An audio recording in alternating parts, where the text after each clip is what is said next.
Number 1. I'm a somewhat famous magician in Chicago.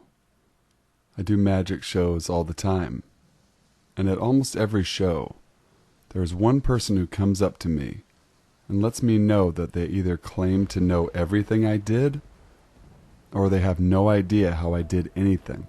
This time I did a show at a bar, mainly doing close-up magic.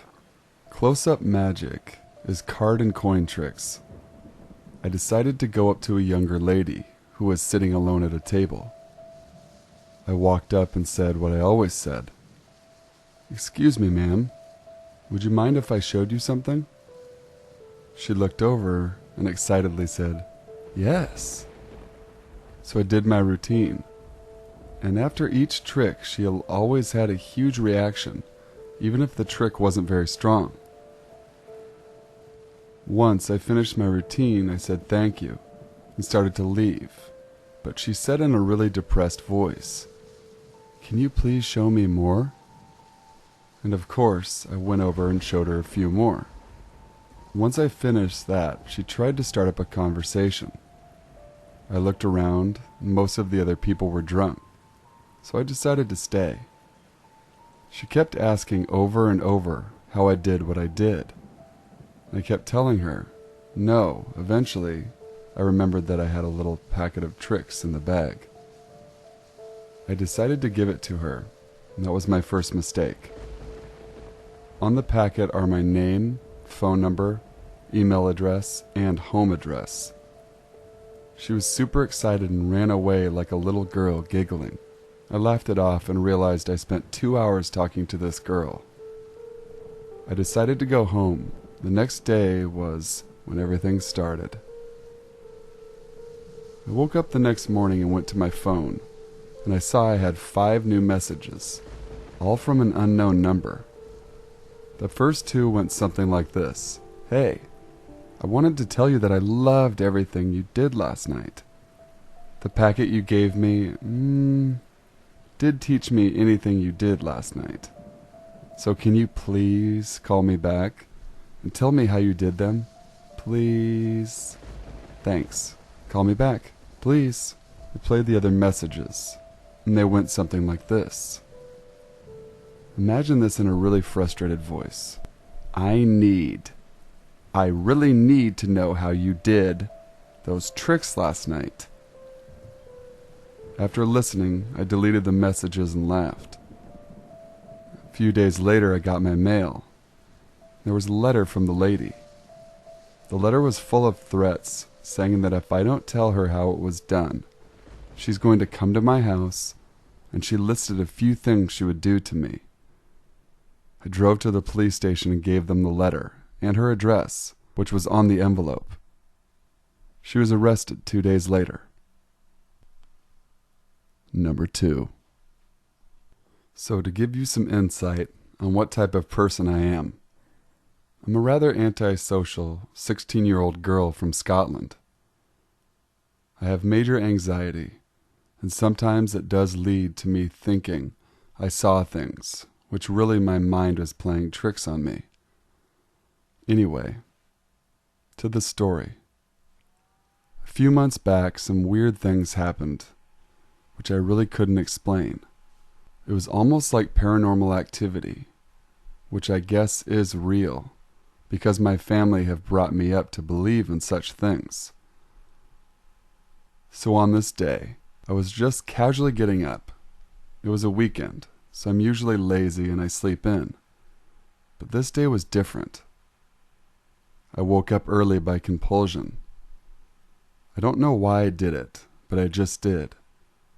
So I got up out of bed and into the corridor where my bathroom, my parents' bedroom, and linen cupboard are. I remembered seeing my parents' door being completely shut, almost as if one of my parents jammed it closed, which was really unusual because my parents don't shut it with that much force, ever. Okay, so this was off. I checked the door and it suddenly opened. At first I thought my dad was in the room and opened the door like that to scare me, but I remembered he was at work. The doors shouldn't open just on their own. Even if our house is old, shit like this never happens. I mean, this would be a little heart-jumping to most, seeing all these red flags. But to be honest, I was just getting more and more curious. There was this feeling inside of me, this dire need to check that room. I walked into the room, and all I could say was, "Hello? Are you okay?" What the hell was I even doing? I mean, seriously, it was like I was talking to someone I knew, but I couldn't see. All of a sudden, tears ran down my face. Typing this right now is giving me teary eyes once again. And that same feeling I had when I checked my parents' room. So when I asked this question, all I heard was pure silence, but I felt something. I felt like someone was choking me. I ran out of the room. I'd finally snapped out of this hypnotic state. My heart was racing. I ran downstairs, which was stupid, because I'm the clumsiest person in the house, and the one who broke their collarbone whilst falling down the stairs before, when I was 3. I rushed to my mom, saying to her in a shaky tone, Someone's upstairs. He's not alive." She looked up at me as she was sitting down, and she is slightly smaller than myself. She understood what I meant by "he's not alive." She knew it was possibly a spirit. I felt like I was going mad.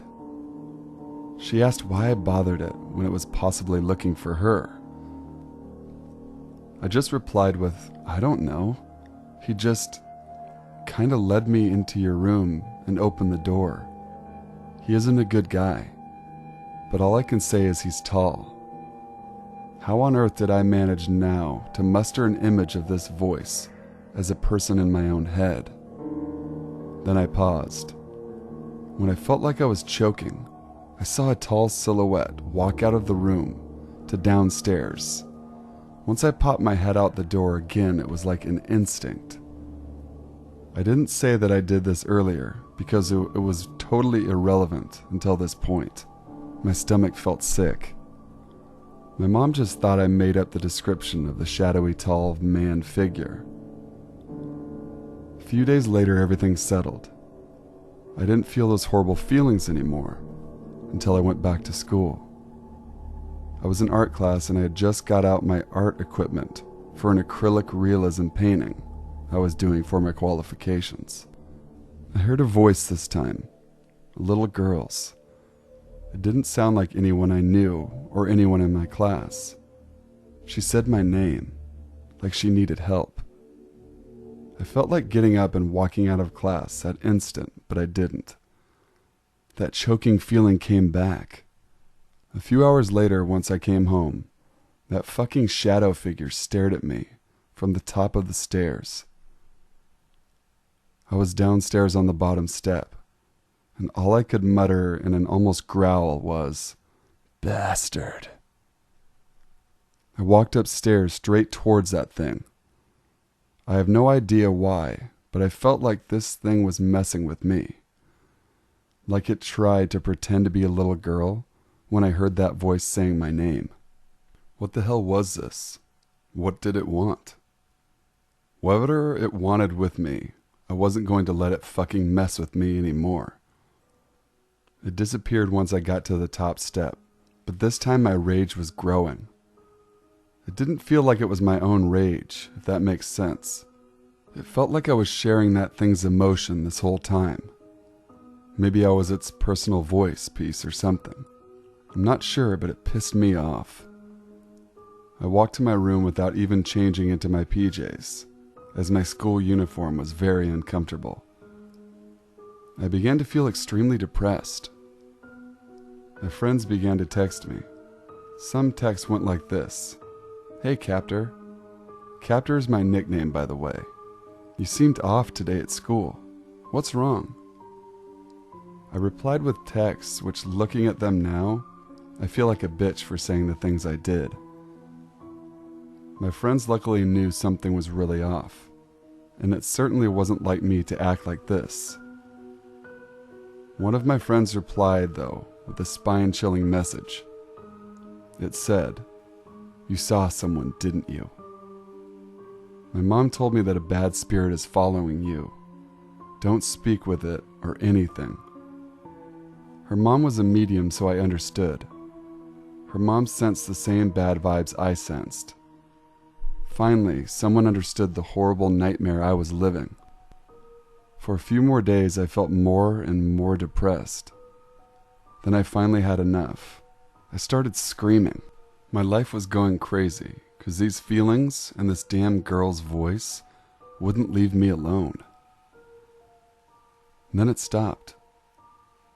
So if anyone feels like there is something unexplainable in their house and there are red flags, please don't. And I mean don't check it out. I have no idea how or why this all happened, but I don't want to know. It was the most horrible thing that happened to me in my life.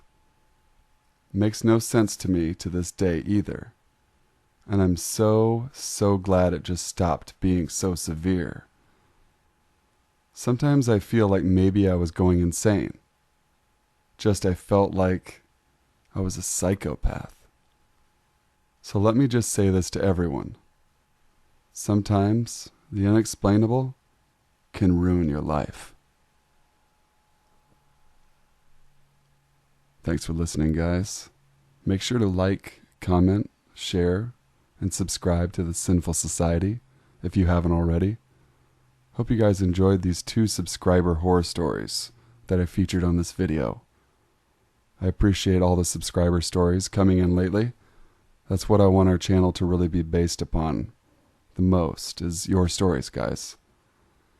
So hope everyone's having a great week, and until next time, stay sinful.